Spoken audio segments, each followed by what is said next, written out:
ഒരു ലേഡി എന്നതിൽ ഒരുപാട് പ്രശ്നം നേരിട്ടുണ്ടാവില്ലേ? ലേഡി എന്ന രീതിയിൽ പ്രശ്നങ്ങൾ ഒരുപാട് നേരിട്ടുണ്ടോന്ന് ചോദിച്ചാൽ ഒരുപാടുണ്ട്. ഒന്നാമത് ഞാൻ പിന്നാലെ തന്നെ ഡാൻസ് ചെയ്തപ്പോൾ സൈബർ ബുള്ളിങ് ഭയങ്കരമായിരുന്നല്ലേ? അതെ അതെ, അല്ല അതൊക്കെ ഞാനൊരു ടേക്ക് ഇറ്റ് ഈസി ആയിട്ട് എടുക്കുന്ന ഒരാളാണ്. അത് എന്തോ സംതിങ് ഗ്ലെയർ അടിച്ചതാണ് ഡ്രസ്സിൽ, അത് ഞാൻ പോലും അറിഞ്ഞിട്ടില്ല. ഒരുപാട് ഫ്രണ്ട്സ് എനിക്ക് അയച്ചു തന്നതായിരുന്നു അത്. അത് ഭയങ്കര ഒരു ലേഡിയാണ് അതിനെ പറ്റി നമുക്ക് കൂടുതലായിട്ട് ഇങ്ങനെ ലൈക്ക് എന്താ എന്തോ മൂത്രം പോകുന്നു അങ്ങനെ എന്തോ ഒരു കമന്റ് ആയിരുന്നു അത്. നോർത്ത് ഇന്ത്യൻ പറഞ്ഞ അങ്ങനത്തെ ഒരു അവഗണന ഒന്നുണ്ടോ? പ്രെജുഡീസോ? നോർത്ത് ഇന്ത്യൻ അവഗണന എന്നല്ല, ഉണ്ട്. കാരണം അത് എന്റെ ഫ്രണ്ട്സിന്റെ ഇടയിൽ തന്നെ ലൈക്ക് നമ്മളിപ്പോ ഒരു ഫീൽഡിൽ നിൽക്കുമ്പോൾ തന്നെ അതായത് ഇപ്പോ നമ്മളിപ്പോ പറയുമല്ലോ കളർ ഉണ്ടെങ്കിലും കളർ കുറവുണ്ടെങ്കിലും ഭയങ്കര ഡിസ്ക്രിമിനേഷൻ എനിക്ക് ഫീൽ ചെയ്തിട്ടുണ്ട്. കാരണം ഒപ്പം നടക്കുന്നവരെന്നെ ചിലപ്പോൾ പറയും അവളുടെ കൂടെ നിൽക്കണ്ട, അവിടെ കൂടെ നിന്ന് കഴിഞ്ഞാൽ അവള് ഭയങ്കര കളറാണ്, നമ്മളാരും നോക്കൂല. ആദ്യമൊക്കെ എനിക്കതൊരു തമാശയായി ഫീൽ ചെയ്തിരുന്നു. പിന്നൊക്കെ എനിക്കത് ഭയങ്കര ഒരു ഫീലിംഗ് ആയി മാറി തുടങ്ങി.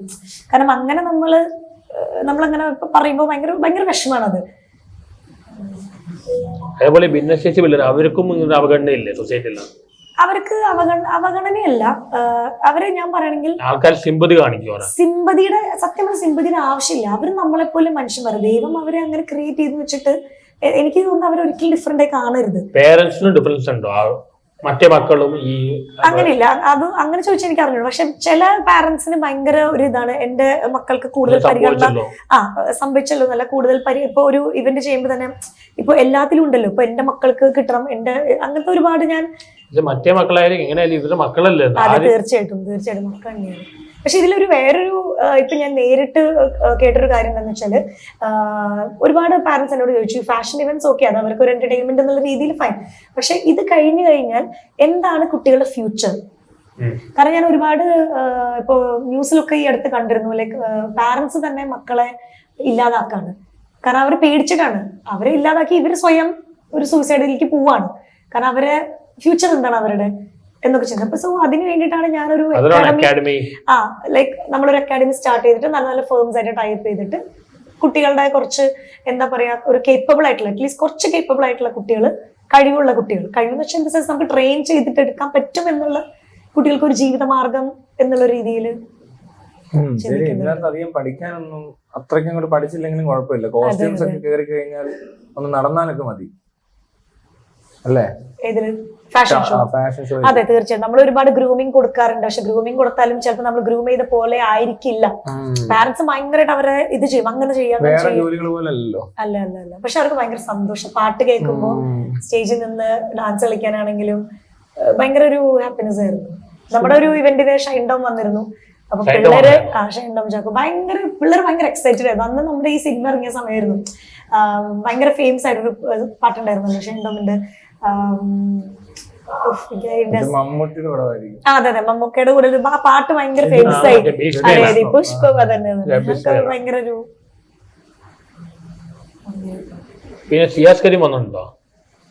ഷിയാസ് കരീം ഒരുപാട് വർഷമായിട്ട് നമുക്കറിയാം. അങ്ങനെയുള്ള ഷിയാസിന്റെ ഒരു റിസപ്ഷന് പോയതാണ് എങ്ങനെ ഇവിടെ ഇങ്ങനെ ഇരിക്കുന്നത്. ഇതിനകത്തെ നമ്മളിപ്പോ ഒരു ഫാഷൻ കൊണ്ട് ഉദ്ദേശിക്കുന്നില്ലേ ചിലത്, ചില ബ്രാൻഡ്സ് പ്രൊമോഷൻ, അതുപോലെ തന്നെ ഈ പറഞ്ഞ ഡ്രസ്സുകൾ പുറത്ത് നമ്മളിത് മാർക്കറ്റിംഗ് കൂടെ ആണല്ലോ ഇത് ഒരുതരം ഫാഷൻ വരുന്നത്. അത് ബ്യൂട്ടി പ്രോഡക്ട്സ് വരും, ഫാബ്രിക്സ് വരും, ഇതെല്ലാം വരും, ഗാഡ്ജറ്റ്സും വേണേ വരുത്താം. അതിപ്പോ ഈ കുട്ടികള് ഇതിന് പാകത്തിനുള്ളവരാണ്. ഇതിനകത്ത് മെയിൻ സാധനം വരുന്നത് ഫീച്ചേഴ്സ്, ഫിഗർ, വെയിറ്റ്, അല്ലെങ്കിൽ ഇവരുടെ കളർ ടോൺ അനുസരിച്ചുള്ള കാര്യങ്ങൾ, അവരുടെ നടപ്പിന്റെ കാര്യങ്ങൾ, ഇതെല്ലാം ബാധിക്കത്തില്ലേ മറ്റവരെ?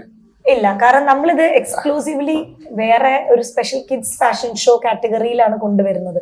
സോ അവരുടെ തന്നെ കോസ്റ്റ്യൂംസ് അവർ സ്വയം നമ്മളൊരു തീം കൊടുക്കാറുണ്ട്. പിന്നെ ചില ടീമുകളുണ്ട് അവർ സ്വയം ഷോയ്ക്ക് വേണ്ടി മാത്രം നമ്മൾ നടത്തുന്നുള്ളൂ. ഷോയ്ക്ക് വേണ്ടിയല്ല, എന്റെ ഒരു ഇതെന്ന് വെച്ചാൽ കുട്ടികൾ സമൂഹത്തിലേക്ക് ഒന്ന് വരണം, അവരുടെ പേടി മാറണം. ആദ്യമൊക്കെ ഒരുപാട് പേര് സ്റ്റേജിൽ കയറാൻ പോലും പേടിയായിരുന്നു. ഞാൻ ചിലപ്പോൾ കൈ പിടിച്ച് നടത്തും. ഇപ്പോ ആ കൈ പിടിച്ച് നടത്തുന്ന കുട്ടികൾ ആവശ്യമില്ല, അവർ തന്നെ കയറി പോവാണ്. അവർക്ക് ആവശ്യമില്ലാത്ത ഒത്തിരി പരിപാടി ചെയ്യുന്നത്. കാരണം എന്താണെന്നറിയോ, ഇങ്ങനത്തെ ഇപ്പൊ ഒരു ഡ്രസ്സ്, ഒരു ഫാഷൻ നമ്മൾ കൊണ്ടുവന്നു കഴിഞ്ഞാൽ തീർച്ചയായിട്ടും അത് ടാർഗറ്റ് ചെയ്യുന്നുണ്ട് കുറച്ച് കസ്റ്റമേഴ്സിനെ ടാർഗറ്റ് ചെയ്യും.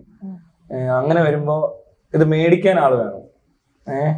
അപ്പൊ എനിക്കിത് കണ്ടിട്ട് ഇഷ്ടപ്പെട്ടു, കൊള്ളാം, ഞാൻ ഇങ്ങനെ ഇട്ടുകൊണ്ട് നടന്ന എന്റെ കളറിനും എന്റെ ഹെയർ സ്റ്റൈലിനും അല്ലെങ്കിൽ എന്റെ ഫീച്ചേഴ്സിനൊക്കെ ചെയ്യുന്ന ടൈപ്പ് ഡ്രസ്സാണെന്ന് മനസ്സിലാക്കിയിട്ട് ഞാൻ പോയി മേടിക്കും.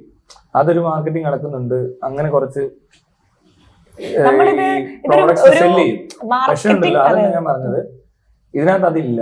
ഇതിനകത്ത് ഇങ്ങനെ ഭിന്നശേഷിക്കാർക്ക് വേണ്ടിട്ട് പ്രത്യേക ഫാഷൻ ഡ്രസ് എന്ന് പറഞ്ഞൊരു വീട്ടിൽ അല്ല ഉണ്ട്. കാരണം എന്താന്ന് വെച്ചാൽ എനിക്കൊന്ന് ഫസ്റ്റ് ഞാൻ ഈ ഫാഷൻ ഷോ ചെയ്ത സമയത്ത് ഒരു ഗാർമെറ്റ് എന്ന് പറഞ്ഞ ഒരു ബുട്ടീക്കില് ഒരു നാദിര എന്ന് പറഞ്ഞ ലേഡി, അവര് അറൌണ്ട് ഒരു 10-12 കുട്ടികൾക്ക് അവർ സ്വയം കോസ്റ്റ്യൂം സ്റ്റിച്ച് ചെയ്ത് അവർ സ്വയം കുട്ടികൾക്ക് വേണ്ടി സ്പോൺസർ ചെയ്ത് കോസ്റ്റ്യൂം ആ കുട്ടികൾക്ക് അവർ കൊടുക്കും ചെയ്യും. ഞാൻ പറഞ്ഞ സംഭവം അതല്ല, ഇതിന്റെ മാർക്കറ്റ് ഭയങ്കര ചെറുതാ. അതെ, അല്ല ഇതില് നമ്മൾ ഒരു ബെനിഫിറ്റ് ചിന്തിക്കുന്നില്ല. ഞാൻ അതിന്റെ കാര്യം പറഞ്ഞിരുന്നു, അവര് ആ മാർക്കറ്റ് ഇല്ലാതെയാണ് ഇത് ചെയ്തോണ്ടിരിക്കുന്നതെന്നാ പറഞ്ഞത്. മനസ്സിലായി? മറ്റവര് ചെയ്യുന്ന പോലത്തെ ഒരു പണിയല്ല ഇത്. ഇതിനകത്ത് അങ്ങനത്തെ സാധനങ്ങളൊന്നും നടക്കുന്നില്ല. അല്ല, ഇതില് സത്യം പറഞ്ഞ പാരന്റ്സ് ആണ് കൂടുതൽ എഫേർട്ട് എടുക്കുന്നത്. നമ്മൾ അവർക്ക് ഒരു വേദി കൊടുക്കുന്നു, ഞാൻ അവരെ ഗ്രൂം ചെയ്യുന്നു, സദസ്സിലേക്ക് കൊണ്ടുവരുന്നു. പക്ഷെ ഇതിന്റെ പിന്നിലുള്ള എഫേർട്ട് ഫുള്ളും കോസ്റ്റ്യൂം എടുക്കാനാണെങ്കിലും അവരെ എന്താണ്, നമ്മൾ മേക്കപ്പ് പാർട്ട്നേഴ്സ് നമുക്ക് ഉണ്ടാവാറുണ്ട്. അത് ഫ്രീ ഓഫ് കോസ്റ്റിന് മേക്കപ്പിന്റെ ടീം എപ്പോഴും വന്ന് ചെയ്യാറുണ്ട്. അങ്ങനെ കാര്യങ്ങളുണ്ട്. എന്താണെന്നറിയോ, നമ്മളിപ്പോ ഒരു കല്യാണത്തിന്റെ ഒരു വെഡിങ് സാധനമാണ് പ്രൊമോട്ട് ചെയ്യുന്നത് വിചാരിക്കുക. ഈ കല്യാണം കഴിക്കാൻ പോകുന്നവന്മാരെല്ലാം വന്ന് മേടിക്കും. പക്ഷെ ഈ കുട്ടികൾക്ക് അങ്ങനെ എപ്പോഴും ഒരിടത്തും പോകാനില്ല.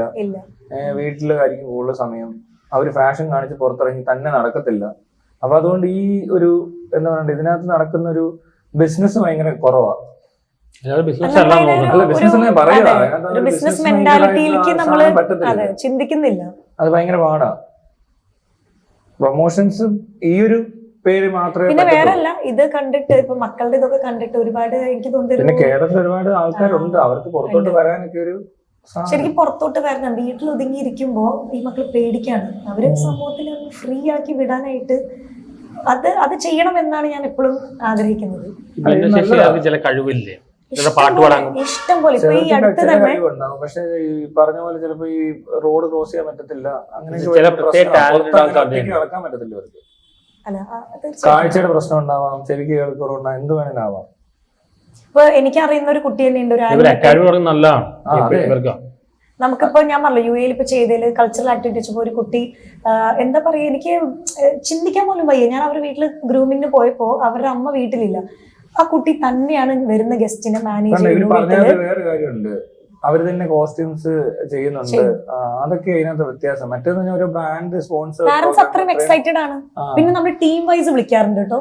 അപ്പൊ ഒരു ടീം വരുമ്പോ ചെണ്ട ടീം ഉണ്ട്, അവര് തന്നെ കോസ്റ്റ്യൂം കൊണ്ടുവരും, അവര് തന്നെ ഈ ഒരു ട്രഡീഷണൽ ടീം ഇങ്ങനെ സ്കോപ്പ് ഉണ്ടെന്ന് ഞാൻ വിചാരിച്ചിട്ടില്ല കേട്ടോ.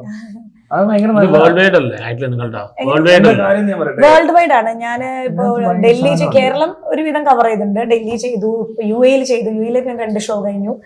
അങ്ങനെ കൂടുതൽ ഏറ്റവും രസം എന്താണെന്നറിയോ, ഇവരെ ഇപ്പോ നമ്മളിപ്പോ ഭിന്നശേഷിക്കാരെ പങ്കെടുപ്പിക്കാൻ ഇപ്പൊ ഓട്ടം പോലത്തെ പരിപാടിക്ക് പങ്കെടുപ്പിക്കാൻ പറ്റത്തില്ല.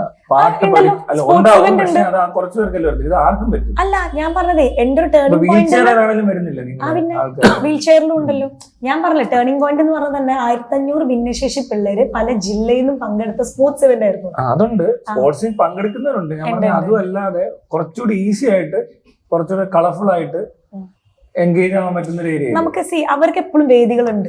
എന്റെ ഒരു കോൺസെപ്റ്റ് വെച്ചാൽ വേദികളില് കഴിവില്ലാത്തവരെ നമ്മൾ ഇതിലേക്ക് കൊണ്ടുവരാം. അവരെ നമ്മള് പുഷ് ചെയ്ത് അവരെ നല്ല എന്തിലേക്ക് എന്താ പറയാ, എന്തെങ്കിലും ഒരു എന്തെങ്കിലും ഇവൻ അതൊരു ജോലിക്ക് വേണ്ടി മാത്രമല്ല, സെൽഫായിട്ട് നിൽക്കണം. ശരിക്കും ആരും ഭിന്നശേഷിക്കാർക്ക് വേണ്ടി പ്രത്യേകിച്ചൊന്നും ചെയ്യാൻ ശ്രമിക്കുന്നില്ല. ഭിന്നശേഷിക്കാർക്ക് വേണ്ടി ഒരുപാട് സംഘടനകളും മറ്റൊക്കെ പ്രവർത്തിക്കുന്നുണ്ട്. പക്ഷെ ഇതൊരു പുതിയൊരു സംഭവമല്ലേ, ഫാഷനിലോട്ട് സാധാരണ ആൾക്കാർ ഫാഷൻ ബിസിനസ്സിലായിട്ട് പോകും. അല്ല, എല്ലാം ബിസിനസ് ആയിട്ടാണ് വരുന്നത്. പക്ഷെ ഇതിനകത്ത് സാധ്യത വളരെ കുറവാണ് അവർക്ക്. അവരതെല്ലാം നോക്കണം. അല്ല, നമുക്കിത് ആക്ച്വലി ബിസിനസ് ഇല്ല. നമുക്കിതിൽ സ്പോൺസേഴ്സ് ഉണ്ടെങ്കിൽ നമുക്കും ഈ ഷോ ഇതൊക്കെ നടക്കുള്ളൂ.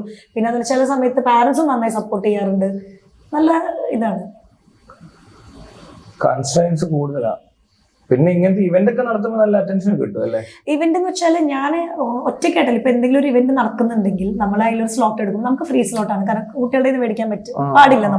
നമ്മൾ രജിസ്ട്രേഷൻ ഫീസ് പോലും മേടിക്കാറില്ല. ഞാനിപ്പോ UAE ചെയ്തപ്പോൾ അവർ ചോദിച്ചു രജിസ്ട്രേഷൻ ഫീ ഉണ്ടോന്ന്. അവിടെ ഒരുപാട് പേര് ഫീസ് മേടിക്കുന്നുണ്ടെന്ന് കേട്ടു ഞാൻ. നമ്മൾ ഇന്നേ വരെ മേടിച്ചിട്ടില്ല. നമ്മൾ ഫുൾ നമ്മൾ തന്നെയായിട്ട് ചെയ്യുന്നത്. സ്പോൺസേഴ്സ് ഉണ്ടെങ്കിൽ ഓക്കെ, ഇല്ലെങ്കിൽ പറ്റുന്ന പരമാവധി നമ്മളെ കൊണ്ട് പറ്റുന്നത് നമ്മൾ ചെയ്യാറുണ്ട്. അവാർഡ്സ് കിട്ടിയില്ലേ ഏഷ്യൻ ഫെയിം? അത് ഈ അടുത്തൊരു ഫാഷൻ റെക്കഗ്നേഷൻ എന്ന് പറഞ്ഞിട്ടൊരു ഏഷ്യൻ ഫെയിം അവാർഡ് ദുബായില് അവര് നമ്മുടെ ഒരു കുട്ടികളുടെ ഇവന്റ് കാണാൻ വന്നിരുന്നു. അങ്ങനെ നമ്മളെ ഇവന്റിന് ഇൻവൈറ്റ് ചെയ്തായിരുന്നു.